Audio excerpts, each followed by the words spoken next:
I think when it comes to the African governments, they're trying. You know, unfortunately, the government system there is not as mature as it is, you know, out west. And then a lot of governments in Africa don't really control the government. You know, presidents come in meaning good.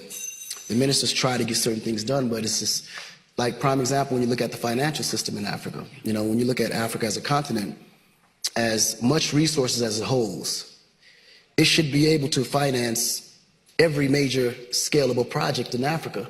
But the problem is these countries don't control their own minerals. They don't control any of it. So it's to the point where you can only bargain and leverage with something that you have control over.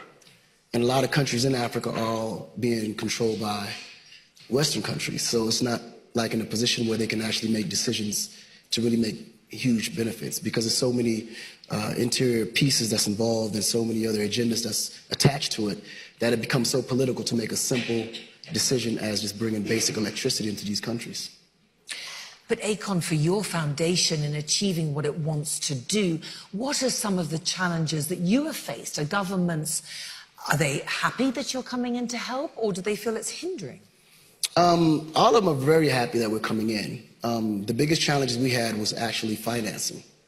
And unfortunately, you know, you have a lot of financial institutions, but the risk in Africa is supposedly so high that a lot of these projects can't be financed. So it forces us to have to find alternative means to get these projects done, you know.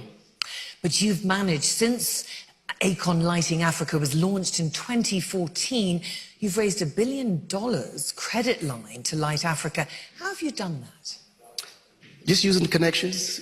A lot of connections. You know, being an entertainer, being popular worldwide does kind of give you an advantage, you know, to meet some very powerful people, you know, be in bed with some very, you know, powerful corporations. But unfortunately, some areas that you think that you will get funding, you just don't get. Yeah. You know, we were very lucky to be in a position where we found, you know, a couple of groups that believed in the project and gave us the funding for it.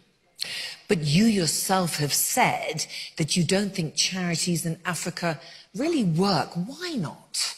Charity doesn't work in Africa. You know, this is why we took the for-profit approach, because ultimately if people get used to just asking and you're giving, there's no incentive to want to do it on your own, or no incentive to actually move further. It's like you can say welfare in the United States.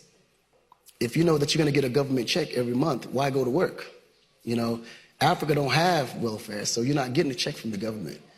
They're relying on aid from foundations and so on and so forth. So ultimately what happens with the population, you weaken them, because now they're not given the tools necessary to fish on their own, or, you know, produce on their own, or develop on their own, because they don't have the education, they don't have the finances, and there's nothing there that gives them that extra boost to be able to confirm to them that, okay, if I go on my own, that there's a possible success waiting down the road. But when you employ people and you give them jobs, and they're actually now providing for their families, and they're doing it, you know, with their own hard work, it builds confidence, it builds, you know, more drive, and it gives them that sense of hope, knowing that, okay, if I work hard, I can get to a bigger self or a bigger stage. And then you really see the real entrepreneurship actually come out. All these ideas that they had, now there's hope that actually can be flourished into reality.